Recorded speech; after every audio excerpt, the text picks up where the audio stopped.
Hi, I'm the History Guy. I have a degree in history and I love history, and if you love history too, this is the channel for you.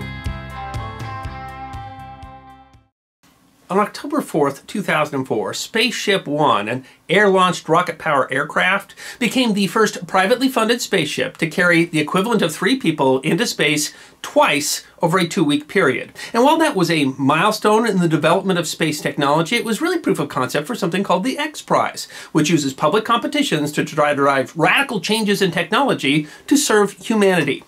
Scaled Composites, the company that built Spaceship One, received a $10 million prize, which helped to defer the $25 million cost of developing the technology. But the Ansari X Prize for suborbital flight was not by any means the first use of public competitions to try to drive technology. The practice at least goes back to the 18th century and has been responsible for the development of some important technologies.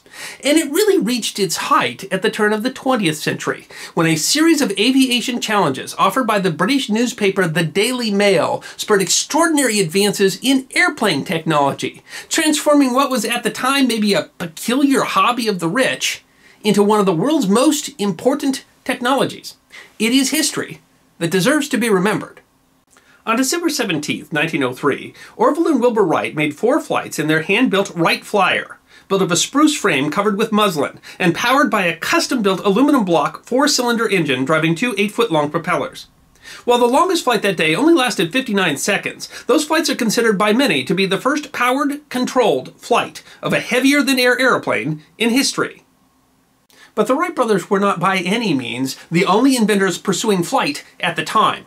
French inventor Clement Ader had done trials with his steam-powered, bat-shaped Avion 3 in 1897, although the attempts to fly were described as unsuccessful. German-American Gustav Whitehead reportedly flew his bamboo-framed, silk-covered bat-winged number 21 in 1901, more than 2 years ahead of the Wright brothers, a claim that is hampered by a lack of extant photographs of the craft in flight and modern determinations that the design was aerodynamically unsound. New Zealander Richard Pearce reportedly piloted his bamboo-framed monoplane mounted on a tricycle in March of 1903, 9 months ahead of the Wright brothers, although there is little record from the time to prove the claim. American Samuel Langley had received a grant of $50,000 from the U.S. War Department to develop his Aerodome, which had been successfully tested as a pilotless model. The Langley Aerodome was to be fired from a catapult on a boat and land in the Potomac River, but the 2 test flights in the fall of 1903 failed, with the airplane breaking apart as it left the catapult. While it was not successfully flown, the U.S. Smithsonian Institution, on whose board Langley served, maintained for years that it was the first powered design capable of flight. Russian-born German inventor William Kress had invented an innovative floatplane design called the Drachenflieger in 1900 that taxied well but did not have enough power to achieve flight.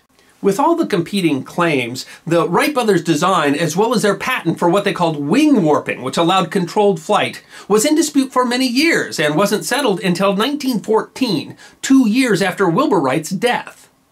But notably missing on the list of those competing for the claim of building the first airplane was anyone from Great Britain, which was an issue that worried a man named Alfred Charles William Harmsworth, who was the influential owner of the newspapers The Daily Mail and The Daily Mirror.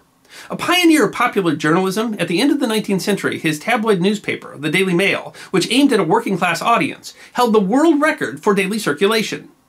Determined to make England a center for aircraft development, Harmsworth had the Daily Mail offer a series of challenges which provided substantial monetary rewards to the first aviator who could complete stipulated tasks.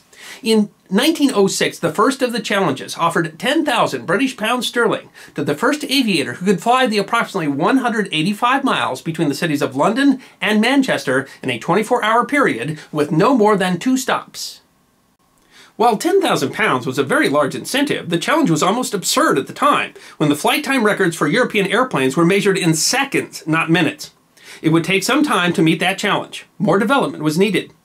In 1908, Anglo-French flyer Henry Farman won another Daily Mail challenge, offering £100 to the first aviator to fly an airplane a quarter-mile out and back in his French-made Voisin 1907 biplane, although the Wright brothers were recording much longer flights at the time. But in 1908, the Daily Mail made a more spectacular challenge, offering a prize of £500 for a flight made across the English Channel before the end of the year. It is suspected that Harmsworth, who had befriended Wilbur Wright and had developed much appreciation for the Wright brothers' designs, assumed that they would take the challenge. That was not at all unbelievable, as they had been making flights of nearly that distance since 1905. But Wilbur had only brought one of their airplanes with him to Europe in 1907, and the brothers were busy trying to sell government contracts for their design. In the end, the Wrights were unwilling to risk their only plane on a risky flight over water. But absent the Wright brothers, the challenge seemed impossible. The French newspaper Le Matin declared the challenge unwinnable, and in fact, there were no takers in 1908. The newspaper decided to extend the challenge through 1909 and double the prize to £1,000. The first to make the attempt was Frenchman Hubert Latham, an adventurer who had already crossed the Channel in a balloon. Latham had been inspired by Wilbur Wright's performances in Paris in 1908. He made his first attempt at the Channel crossing in a French-made Antoinette 7 monoplane on July 19, 1909. With reportedly more than 10,000 spectators watching him take off. But the engine failed just 8 miles in, and instead of being the first to cross the channel in an airplane, he became the first pilot to successfully ditch. That is, crash land in the water with a plane not designed for water landing. Only mildly injured, he had a second aircraft brought in and planned a second attempt. But before he could do that, another Frenchman, Louis Blériot, made another attempt. An engineer who had developed the world's first practical headlamp for automobiles, Blériot was making the attempt in an airplane of his own design, a monoplane called the Blériot 11. Blériot took off for his attempt at sunrise on July 25th. Latham was, reportedly, intending to make a second attempt the same day, and hearing that Blériot had taken off, tried to see if he could take off and overtake Blériot. But the wind was not cooperative, and Latham was not able to make his attempt. Despite poor visibility and a rough landing near Dover Castle, Blériot successfully crossed the channel in 36 minutes and 30 seconds. The following year, Englishman Claude Graham White, who had been inspired to become a pilot by Blériot's channel crossing, and Frenchman Louis Poulin, who had squabbled with the Wright brothers over patent rights in America before returning to Europe, competed to win the original Daily Mail contest announced in 1906 to fly from London to Manchester in 24 hours. Poulin was the first to complete the task in April of 1910. He made the trek in 12 hours, including an overnight stop in Lichfield, less than 5 years after the presumably impossible challenge was offered. More challenges followed, including a £10,000 prize for the first non-stop transatlantic flight, won by British aviators John Alcock and Arthur Brown in June of 1919, and the first solo flight by a woman from England to Australia, won by English aviator Amy Johnson in 1930. Alfred Harmsworth had an enormous impact on the newspaper industry, and through his newspapers, which had a circulation over 1 million, on world events.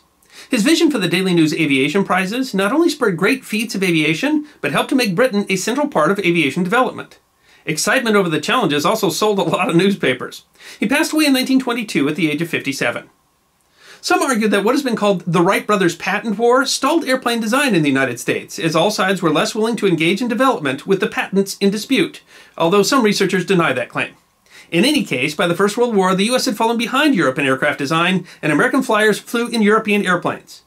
Wilbur Wright died in 1912 at the age of 45. His family always argued that exhaustion over fighting the patent dispute contributed to his early death.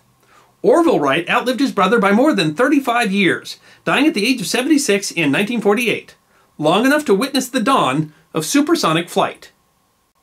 To be fair, there were numerous other challenges, prizes, and competitions for aviation during the era of the Daily Mail Challenges. And airplane technology probably would have continued to develop anyway, as many of these flyers went on to find success manufacturing aircraft. But the Daily Mail Challenges really represent some of the most important milestones in the development of aviation technology, and the challengers and the winners represent a virtual who's who of early aviation pioneers.